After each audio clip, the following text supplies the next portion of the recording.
Alors,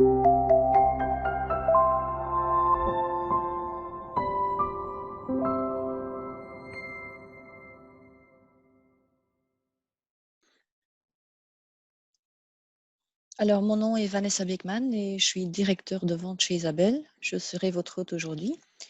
Au nom des équipes Isabelle et Western Union Business Solutions, je vous souhaite déjà la bienvenue au webinaire, un webinaire dans lequel nous traiterons un sujet d'actualité, notamment celui des élections américaines et plus spécifiquement l'impact de ces élections sur la volatilité du dollar US. Et nous avons l'honneur d'avoir Guillaume Dejean, stratégiste taux de change chez Western Union Business Solutions, qui partagera sa vision avec vous. Alors, avant de commencer le webinaire, j'aurais bien voulu partager quelques informations pratiques.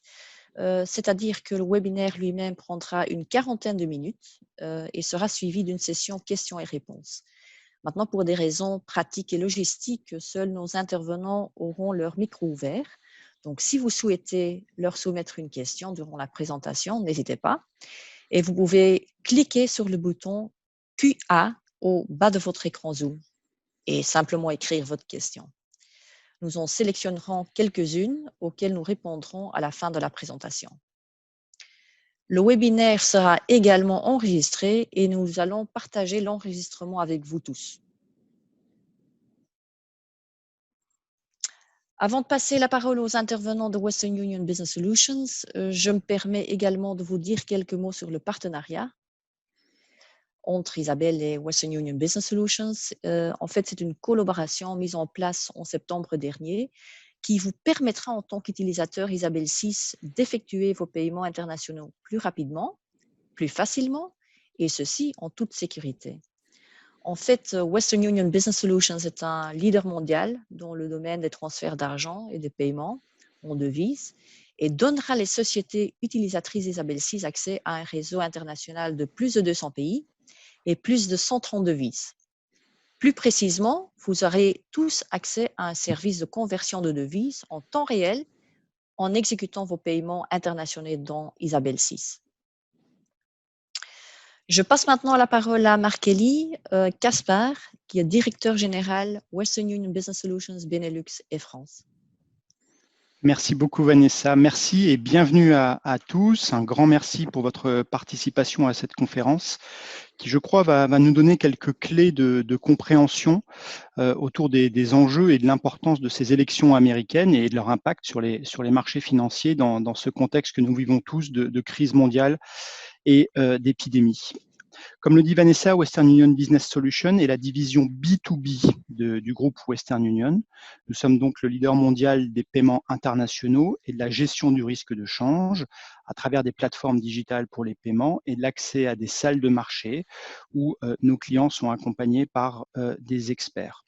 Nous opérons donc sous une licence bancaire européenne. Nous sommes une banque et nous sommes ainsi présents dans 200 pays et pouvons agir sur 135 devises. Nous accompagnons nos clients sur différentes activités.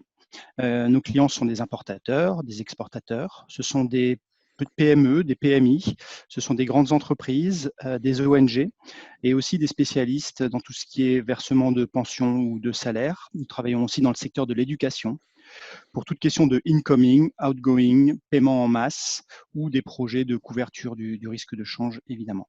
Nous sommes très heureux et très fiers de ce partenariat avec Isabelle Group qui pour nous est la référence en Belgique des plateformes multibancaires et qui va permettre finalement aux utilisateurs d'Isabelle 6 d'avoir accès aux meilleurs services de paiement international, aux meilleures capacités techniques et puis aussi au contenu, analyse économique et analyse de marché que nous mettons à disposition.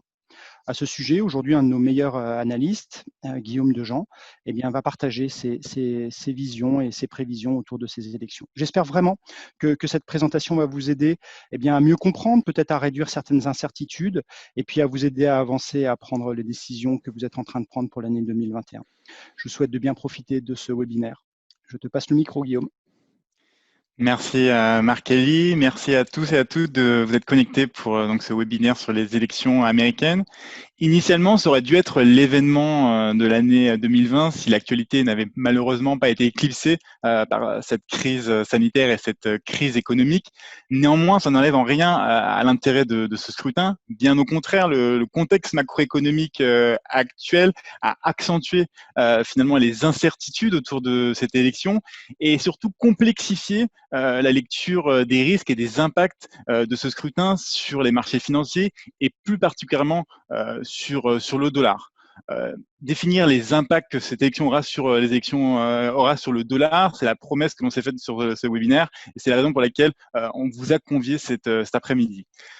Pour cela, on a découpé la présentation en deux grosses parties. Une première partie, on va revenir et décrire les caractéristiques et enjeux de ce scrutin, avec notamment définir les différentes dates clés, le profil des différents candidats, notamment leurs points de divergence et voir comment cela est interprété par les marchés financiers, voir aujourd'hui quelle est la tendance actuelle, voir s'il y a un réel favori dans cette course à la Maison-Blanche et voir comment les marchés également interprètent cela. Et enfin, on fera un coup de projecteur sur la bataille du Congrès, qui est aussi un autre enjeu de cette élection qui aura un impact sur l'économie à moyen et plus long terme. Dans une seconde partie, on se focalisera spécifiquement sur le dollar. À la lecture du passé, on reviendra voir comment le dollar a l'habitude d'évoluer en marge des élections américaines. On reviendra également sur quelques événements de l'histoire qui pourraient se répéter, notamment avec un focus spécifique sur les élections de 2000 et l'imbroglio autour de la Floride. Et enfin, on définira à travers différents scénarios et perspectives, voir quelle est la tendance à court terme et à plus long terme sur la devise américaine. Si on commence à regarder aujourd'hui quelles sont les dates clés autour de ce scrutin, premièrement, il y a deux dates majeures à connaître. C'est celle du 3 novembre, date jour du vote auquel les électeurs sont conviés à élire le président, et celle du 20 janvier, qui est la date d'investiture du nouveau président. Ce qui signifie qu'on a déjà une première période avant le scrutin qui est celle que l'on vit actuellement, donc qui est la dernière ligne droite, moment finalement où les candidats vont jeter leurs derniers efforts dans cette course à Maison-Blanche pour essayer de faire pencher la balance à leur faveur. Donc c'est une période qui est généralement un peu plus volatile puisqu'on a une concentration des médias autour des enjeux et autour de ce scrutin spécifique. L'autre période, c'est la période entre l'élection et l'investiture qui est finalement qui peut être amené un peu de flottement, surtout à l'heure où on parle aujourd'hui d'une possible contestation du résultat final. Donc voilà, voici le calendrier donc à suivre. Donc on a encore deux débats d'ici le 3 novembre, débat le 15 et le 22 octobre. Et entre le 3 novembre et le 20 janvier, on aura une série de dates dans lesquelles on viendra valider le résultat officiel de ces élections. Et donc sur cette période, on pourrait être amené à voir par une bataille juridique autour de ces résultats, mais on y reviendra dans un second temps. Concernant aujourd'hui les deux principaux candidats, de principaux favoris dans cette course à la Maison-Blanche, on a d'un côté le président sortant, Donald Trump, qui dans son programme va poursuivre finalement les efforts, du moins la politique qui a été appliquée durant ces 4 dernières années. Donc on est sur un profil de candidat très libéral, qui prône la dérégulation, qui prône la relance économique là via de larges programmes de dépenses en infrastructure, candidat qui est plutôt dit proche du milieu des affaires, qui a surtout pendant son mandat appliqué d'importantes baisses d'impôts. L'une des choses que l'on retiendra surtout de son mandat, c'est sous Donald Trump que les marchés actions ont atteint un pic historique. Donc c'est un candidat qui aime voir qui aime à évaluer l'état de l'économie en fonction du niveau des marchés actions et qui a tout fait aujourd'hui pour favoriser ces marchés justement via ces dérégulations et ces baisses d'impôts.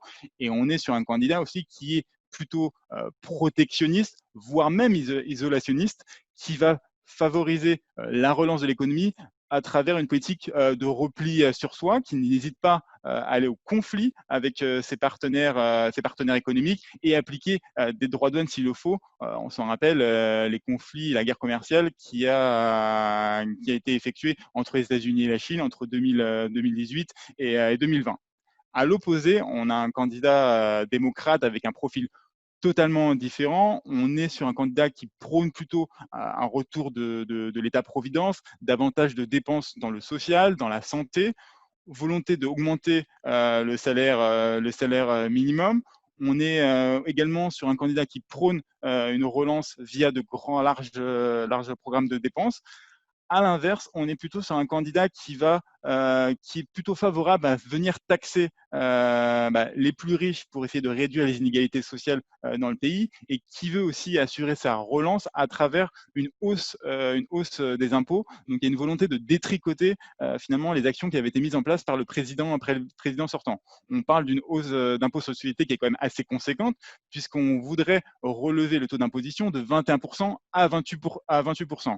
Aujourd'hui, finalement, c'est un facteur qui est plutôt vu froidement par les marchés, notamment dans le contexte de crise, car ça pourrait amener encore un peu plus de stress, ça pourrait affaiblir un peu plus des entreprises qui sont aujourd'hui face à des problèmes de liquidité et surtout de dette. Concernant aujourd'hui l'aspect commerce international, on est sur un profil de candidat plutôt favorable au multilatéralisme. Donc, on va essayer de reprendre contact avec les partenaires. Là, c'est une nouvelle divergence.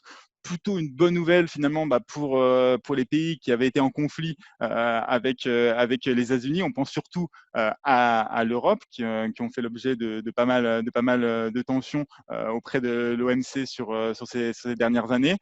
Par contre, par rapport à la Chine, c'est là on va essayer qu'on se retrouve un petit peu. C'est là qu'on voit qu'il y a une sorte de terrain commun entre Trump et Biden. On est face à un candidat qui est plutôt prudent face à la montée de l'économie chinoise. Il n'y a pas forcément volonté de complaisance face à la Chine. Il y a potentiellement un risque de maintenir des sanctions face au pays si celles-ci s'il est estimé que celle-ci viole des règles internationales. Un exemple concret, la sortie de Biden cet été, après l'introduction de la loi de sécurité intérieure à Hong Kong et qui a appelé à des sanctions contre la Chine. Donc, on risque potentiellement de voir dans le futur se répéter des sanctions. Néanmoins, on n'est pas sur la même longueur d'onde concernant les moyens pour réaliser cela, puisque côté du candidat républicain, on est plutôt favorable à des droits de douane, alors du côté du candidat démocrate, on est plutôt favorable à des sanctions internationales. Donc, on est plutôt sur un candidat qui va prôner le discours, les échanges, et donc retour aujourd'hui d'une politique finalement beaucoup plus tournée vers l'extérieur que ne l'a été la politique américaine sur ces 4 dernières années. Là sont les principales divergences de profil sur les candidats. Ce qui nous amène aujourd'hui à voir quelle est la tendance actuelle dans les opinions de vote. On voit, c'est un euphémisme, qui a un large favori, qui est Joe Biden. On voit que l'écart entre les opinions de vote, entre les deux candidats, reste très stable et surtout tend à s'élargir sur ces dernières semaines. Il y a surtout l'effet du premier débat qui n'a pas été favorable au président sortant, mais également aujourd'hui les réactions à l'annonce du test positif de Donald Trump et toutes ces interrogations sur son état de santé qui ont plutôt boosté finalement la cote du candidat démocrate. On était encore hier sur un écart moyen de 9 points, ce qui est un plus haut depuis juillet. On voit surtout en fait que cet écart reste stable et ne diminue pas depuis maintenant plusieurs mois. Il n'y a pas de déperdition observée autour des intentions de vote de Joe Biden, ce qui est à moins d'un mois du scrutin plutôt un signal positif en sa faveur. On ne voit pas à l'inverse finalement de remontée fulgurante du président actuel. Au contraire, on voit que sa cote a eu tendance à ralentir sur cette dernière semaine. Donc on voit que pour le moment, on est clairement face à un large favori. Néanmoins, première nuance, on est aux États-Unis face à un scrutin un peu plus différent de ce qu'on peut voir en Europe. On est sur un scrutin indirect. Ce n'est pas le vote populaire qui élit le président, mais le vote de ce qu'on appelle un collège électoral de grands électeurs qui vont représenter les 50 États américains.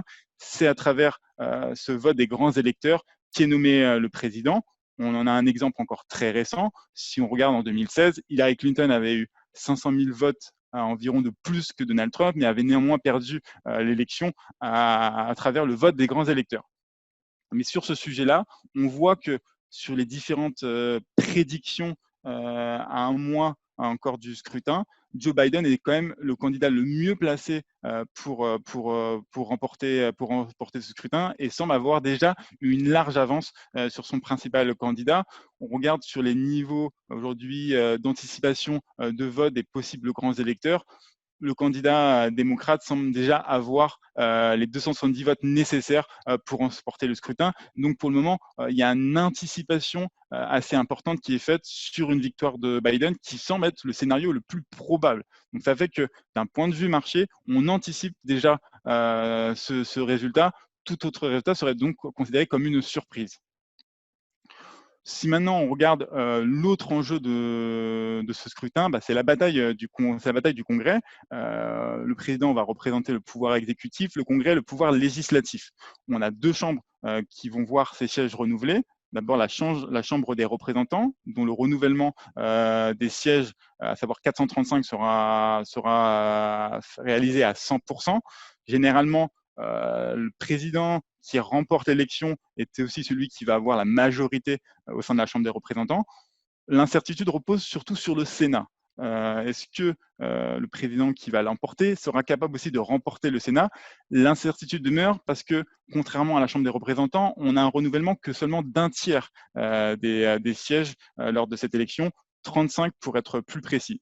Là encore, au regard du renouvellement de ces sièges, il semblerait que les démocrates sont en meilleure position pour remporter le Sénat, tout simplement par le fait que dans un contexte aujourd'hui où on anticipe une possible vague bleue, aujourd'hui il y a plus de sièges républicains qui sont en jeu que de sièges démocrates, 23 du côté républicain, 12 du côté démocrate. L'enjeu du Sénat est important, puisqu'on le voit que sur ces derniers mois, dans un contexte actuel de crise où on a un réel besoin d'une aide et d'un soutien de l'État pour venir relancer l'économie, le blocage et l'impasse qu'on observe actuellement sur les discussions autour d'un nouveau plan de relance pourrait avoir un impact sur finalement la reprise. Donc en cas de congrès divisé à l'issue du vote du 3 novembre, ça pourrait être un frein à la reprise américaine et donc avoir un impact futur sur l'orientation du dollar, d'où l'enjeu majeur de cette bataille du Congrès. Maintenant qu'on a vu, qu'on a dessiné les contours, qu'on a observé les enjeux de ce scrutin, concentrons-nous maintenant sur le dollar et ses possibles réactions en marge de cette élection. Tout d'abord, si on fait un petit retour dans le passé, qu'on regarde comment a évolué la devise américaine lors des scrutins précédents, on voit s'observer une certaine tendance qui ne fait pas figure de vérité générale, mais néanmoins, on voit qu'il y a certains phénomènes qui ont tendance à se répéter au cours de l'histoire. Si on prend les scrutins lors des 30 dernières années, on voit que lorsqu'on a un changement de président, notamment d'une sensibilité politique que son prédécesseur, le dollar à court terme, lors des 2 semaines qui suivent l'annonce des résultats, a tendance à s'apprécier. À l'inverse, lorsqu'on est sur une reconduction de mandat, ça avait été le cas avec Bill Clinton, Bush ou encore Barack Obama, on voit que le dollar a plutôt tendance à rester stable, voire même se déprécier lorsqu'on est sur une reconduction de mandat. Pourquoi on peut penser que c'était l'effet de nouveauté, l'effet d'espoir qui entoure finalement l'élection d'un nouveau dirigeant. Il y a toujours beaucoup d'optimisme sur la capacité de ce nouveau dirigeant à améliorer les choses, à finalement gommer les erreurs de son prédécesseur, vient souvent porter, est souvent porteuse d'espoir et vient porter la devise américaine. Au contraire, lorsqu'on est dans un effet de continuité, surtout que souvent, lors de reconduction de mandat, il peut arriver, comme ça avait été le cas sous Barack Obama, de voir un congrès qui est divisé. C'est pas forcément une nouvelle qui rend, qui affecte, qui booste finalement la confiance des investisseurs et qui porte le dollar. Premier point. Deuxième point, on voulait faire un coup de projecteur sur les élections de 2000, Tout simplement parce qu'aujourd'hui, clairement, on évoque un risque de contestation des résultats à l'issue du scrutin. C'est du moins la menace que laisse planer Donald Trump si jamais il était amené à perdre l'élection du 3 novembre. Sur ce retour en arrière, on voit qu'en 2000, déjà, on avait observé un phénomène de contestation du résultat final. Al Gore, qui était alors en tête, candidat démocrate, avait finalement perdu sur le fil l'élection au profit du candidat républicain George W. Bush à l'issue de la perte de la Floride, État qu'il a perdu avec environ 500 voix d'écart.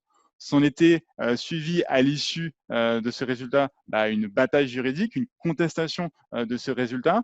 Comment cela avait été interprété par les marchés? On voit que cette période d'incertitude et d'instabilité politique qui avait suivi ce phénomène de contestation avait finalement provoqué un décrochage des marchés actions assez conséquent, puisqu'on a eu une chute de plus de 10% en l'espace de moins de 2 mois.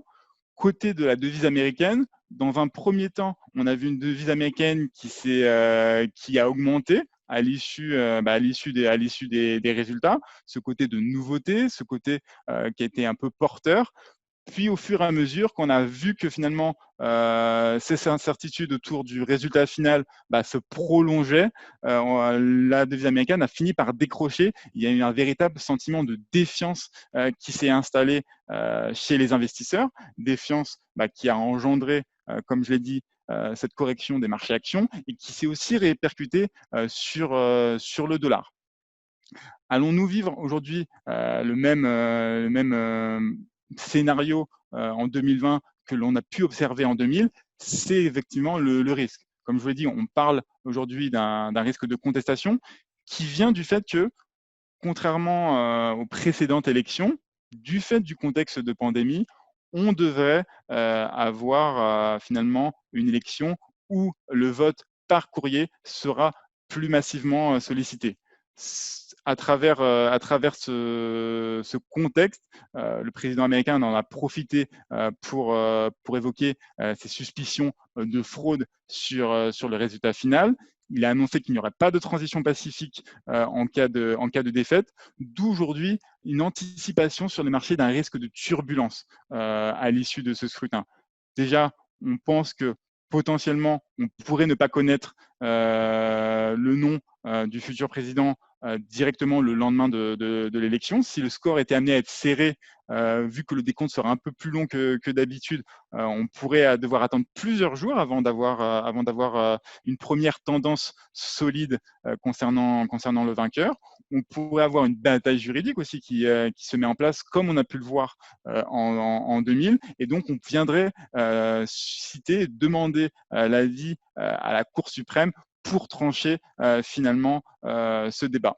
Cela, bien sûr, dépendra finalement aussi du score entre les candidats. Si l'écart est trop important, il serait peut-être pas légitime du point de vue de l'actuel président de venir contester ce qui apparaîtra comme une évidence. Donc aujourd'hui, on s'attend quand même à pas mal de secousses sur les marchés. On regarde sur les niveaux de volatilité implicite qui reflètent aujourd'hui la position des marchés options. On s'attend globalement à quand même quelques secousses, du moins sur les semaines qui vont suivre le vote, et surtout des réactions des différents candidats à l'issue de ces résultats.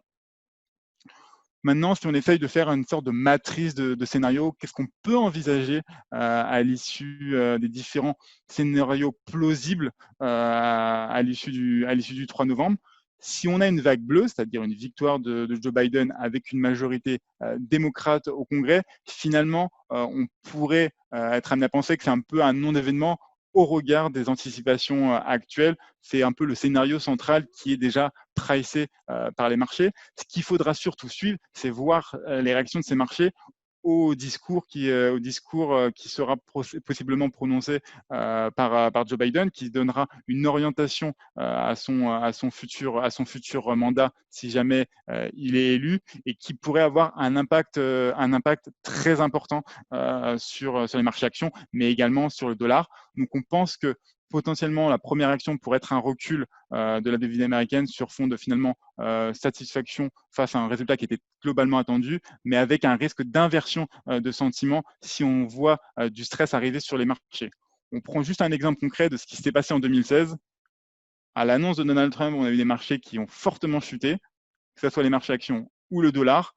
Dès le discours qui a suivi l'annonce des résultats, on annonçait des baisses d'impôts, on annonçait de larges dépenses en infrastructure, on a eu une inversion immédiate de tendance. Donc, en l'espace de quelques heures, on a vu des marchés qui ont fait exactement le yo-yo. C'est un peu le risque qu'on craint à l'issue de ce scénario, et donc il faudra surveiller donc potentiellement une volatilité qui sera assez élevée en fonction des discours qui seront prononcés à l'issue du vote.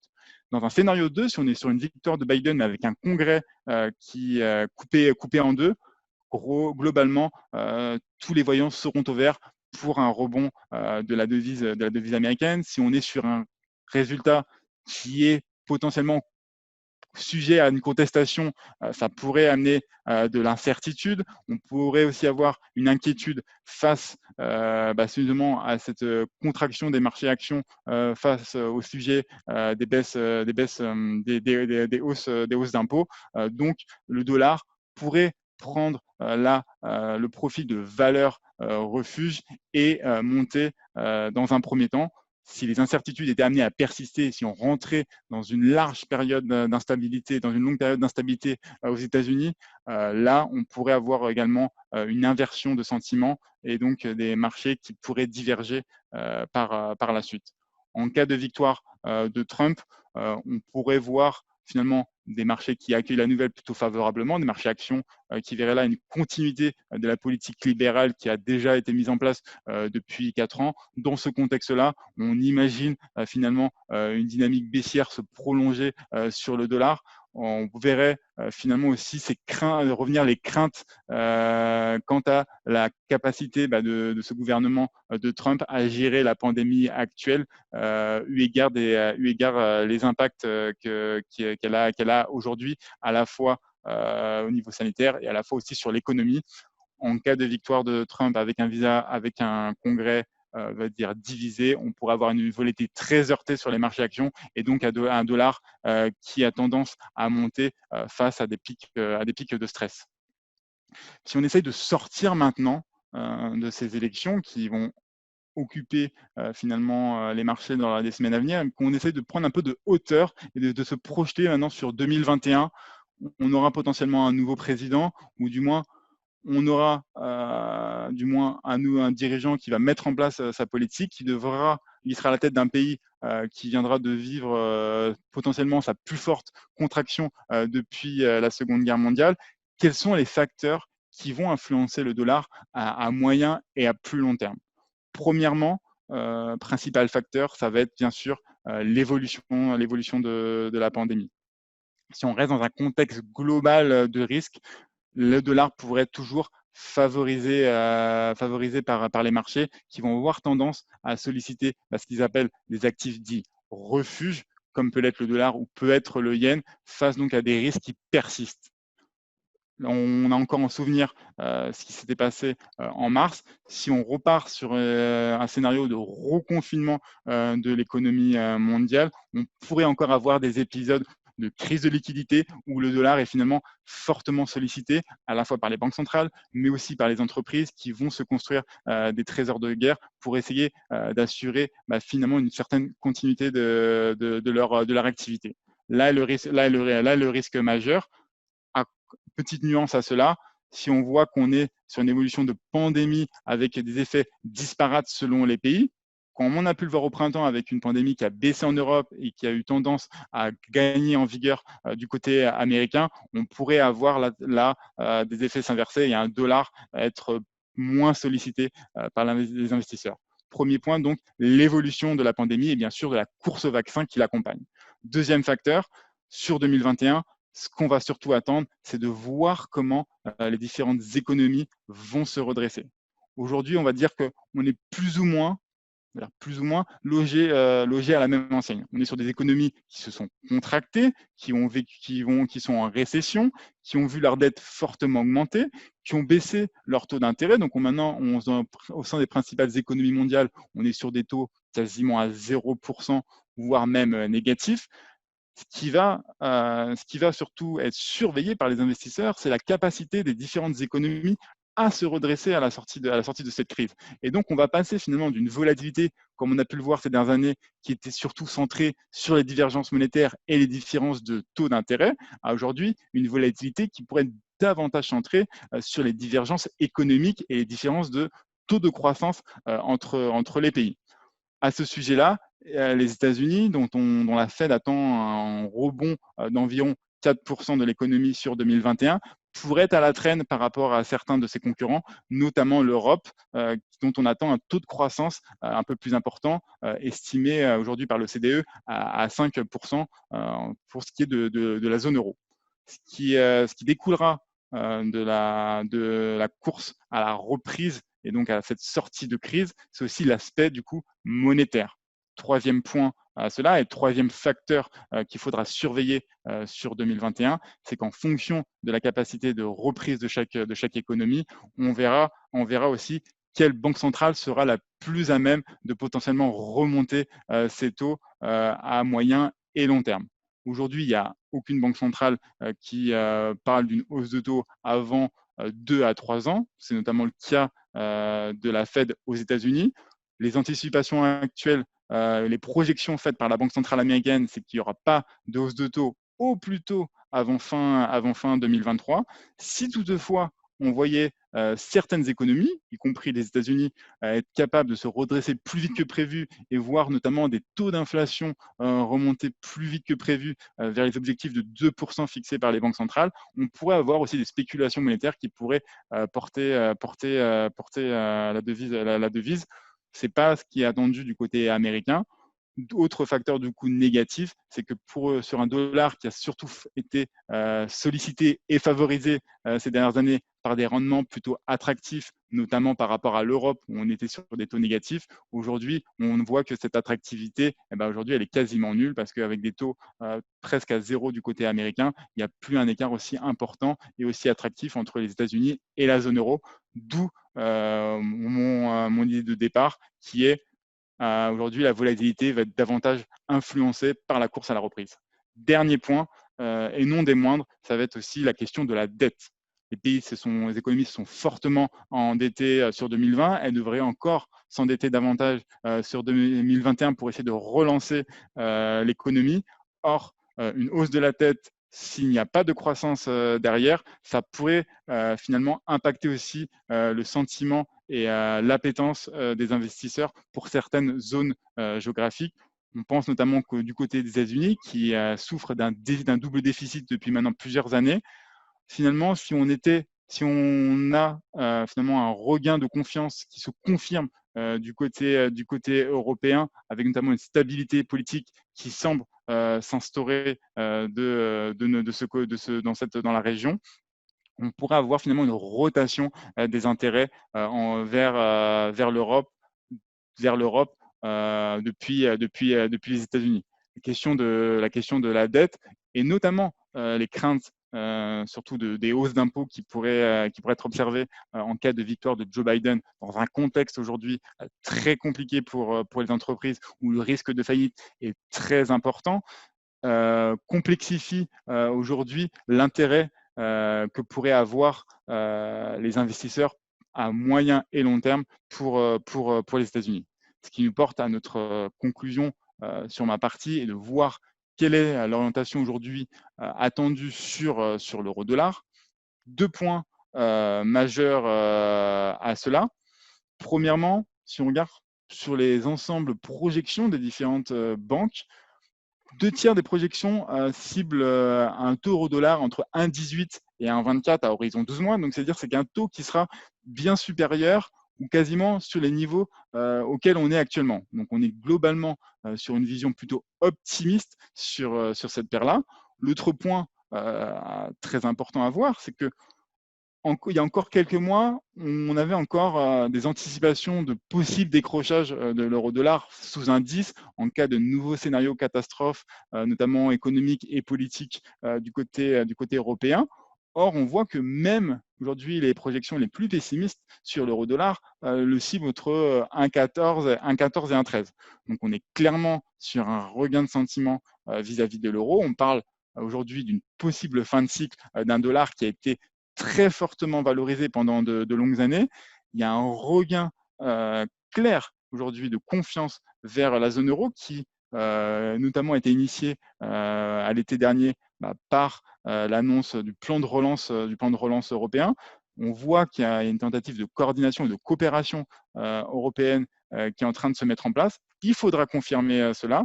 L'instabilité politique et surtout ce qui a pénalisé l'Europe et surtout l'euro durant ces dernières années. Mais clairement, on est sur une rotation, comme je vous l'ai dit, d'intérêt. Il y a un regain de confiance graduel de l'Europe au détriment des États-Unis dont l'économie pourrait finalement être pénalisée par la gestion actuelle de la pandémie, pénalisée par une situation financière qui est excessivement dégradée et qui pousse aujourd'hui les investisseurs à diversifier leurs risques. Aussi, dernier point, c'est qu'en termes de valorisation pure, le taux moyen de l'euro-dollar depuis sa création est de 1,20. Donc, c'est-à-dire qu'aujourd'hui, on est sur une devise qui reste encore plus faible que sa moyenne historique et qui, malgré son rebond observé au printemps, n'est pas considéré comme fortement valorisé. Donc, il y a bien sûr un potentiel de revalorisation qui reste assez important et qui donc dépendra de la capacité aujourd'hui de l'Europe à se poser comme candidat crédible aux États-Unis. Cela va être l'enjeu des prochains mois et donc dans cette course à la reprise que l'on va observer.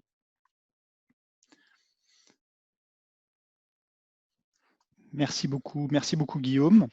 Dans le cadre du partenariat annoncé avec Isabelle VI, nos services de paiement internationaux sont désormais disponibles pour tous les utilisateurs d'Isabelle VI dans leur plateforme préférée. Au niveau du paiement, de l'écran paiement, il vous suffira d'appuyer sur le bouton Find Best Rates et cliquer sur le bouton Add Services pour bénéficier en toute simplicité de nos services.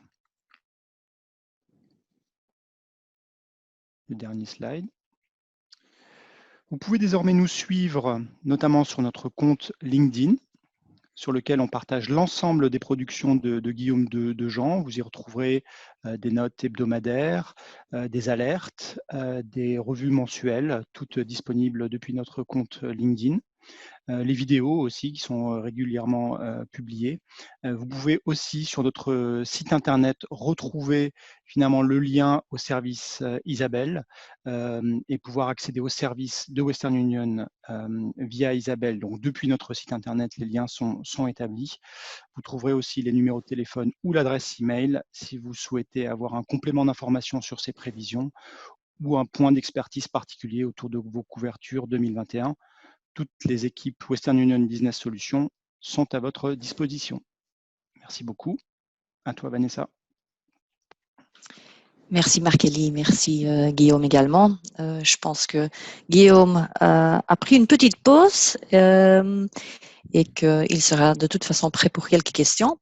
Il y en a plusieurs, donc on va en sélectionner quelques-unes parce que voilà, le temps passe vite. Alors, une première question extrêmement intéressante, je trouve moi-même, c'est la suivante. Pensez-vous que l'élection puisse être reportée ou annulée? Et quel sera bien évidemment l'impact sur le dollar US? Merci pour cette question. Effectivement, c'est un sujet qui est pas mal ressorti dans les médias la semaine dernière, à l'annonce du test positif de Donald Trump, une possible report de l'élection, voire une annulation. Ce qu'on peut dire, c'est qu'il y a véritablement très peu de probabilités, quasiment infimes, de voir un tel scénario se répercuter. Dans l'histoire des États-Unis, même en période de guerre, on n'a jamais observé d'annulation ou de report du scrutin. C'est le premier point. L'autre point important, c'est que le président n'a pas le pouvoir aujourd'hui aux États-Unis d'assurer ou de décider de lui-même d'annuler ou de reporter les élections. Cela revient au Congrès de voter un changement dans la Constitution. Si on tient compte du fait qu'aujourd'hui, le Congrès est divisé en deux, il y a quand même très peu de chances aujourd'hui que l'élection soit reportée. Si bien sûr c'était le cas, ça viendrait encore amener un peu de stress sur les marchés, ça viendrait relancer finalement la campagne et ça pourrait être un élément plutôt favorable au dollar qui viendrait encore rejouer son rôle de valeur refuge. Mais c'est clairement un scénario que l'on n'imagine pas et qui apparaît très peu probable d'après l'ensemble des experts juridiques. D'accord, et merci pour cette précision. Alors, une deuxième question, c'est la suivante. Donald Trump a-t-il le pouvoir de contester le résultat de l'élection? Comme tout candidat, il a bien sûr le droit et le pouvoir de venir contester le vote. Cela donc passera par une contestation auprès des organisations en charge, donc soit devant une cour de justice d'un État, comme ça avait été le cas avec Al Gore, qui avait sollicité l'appel et le recompte des votes auprès de la Cour de justice de Floride, ou via la Cour suprême. Néanmoins, on le voit à travers l'épisode de la Floride que c'est la Cour suprême qui a le pouvoir de valider ou d'invalider une décision d'une cour de justice d'un État. Donc c'est elle qui sera véritablement finalement le gardien finalement qui viendra trancher et être l'arbitre d'une éventuelle contestation du vote. D'accord. Et je vais vite prendre une dernière. Celle-ci est intéressante. Quelle est la probabilité d'un plan de relance après les élections? Alors là, contrairement à la probabilité de voir l'élection contestée, on peut raisonnablement dire qu'elle est proche de 100%. Aujourd'hui, quelle que soit finalement l'issue de ce vote, les deux candidats ont tout un intérêt aujourd'hui de venir relancer l'économie. On voit dans les différentes finalement annonces faites de part et d'autre qu'il y a une vraie il y a une réelle volonté, il y a une réelle implication à venir relancer l'économie. La question va se porter aujourd'hui sur la taille de cette relance et les moyens qui vont être mis en place.